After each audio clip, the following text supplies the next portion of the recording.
এমন কি জিনিস আছে যেটা আমাদেরকে আমাদের আত্মার কাছে পৌঁছে দিতে পারে?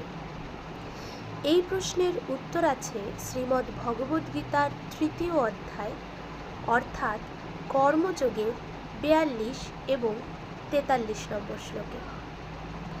তো এই দুটো শ্লোকে ভগবান শ্রীকৃষ্ণ অর্জুনকে কি বলছেন আসুন জেনে নেওয়া যাক। ৪২ নম্বর শ্লোক। ইন্দ্রিয়াণি পরাণ্যাহুর ইন্দ্রিয়েভ্যঃ পরম মনঃ মনসস্ত পরা বুদ্ধির ইয়ো বুদ্ধিঃ পরতস্তসঃ। অর্থাৎ ইন্দ্রিয়গুলি স্থূল শরীর থেকে শ্রেষ্ঠ, বলবান, সূক্ষ্ম মানে স্যাটল বলা হয়।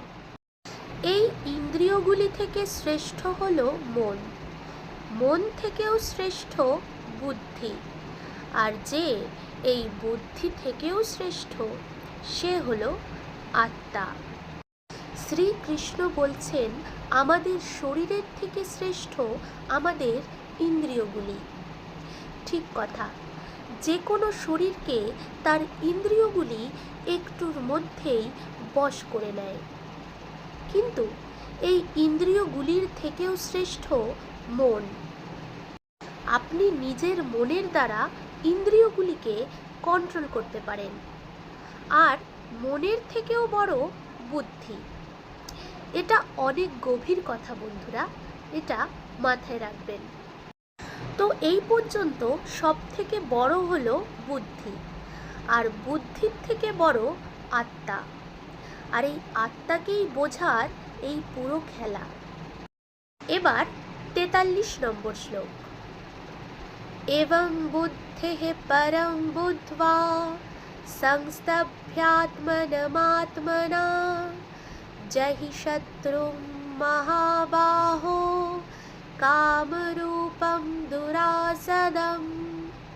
কৃষ্ণ নিজের কথা বুঝিয়ে বলছেন, হে অর্জুন, এই প্রকার বুদ্ধি থেকে শ্রেষ্ঠ অর্থাৎ সূক্ষ্ম, বলবান এবং অত্যন্ত শ্রেষ্ঠ আত্মাকে মানো। বুদ্ধির দ্বারা নিজের মনকে বশে করো, আর হে মহাবাহ, তুমি এই কামরূপী দুর্জয় শত্রুকে মেরে ফেলো।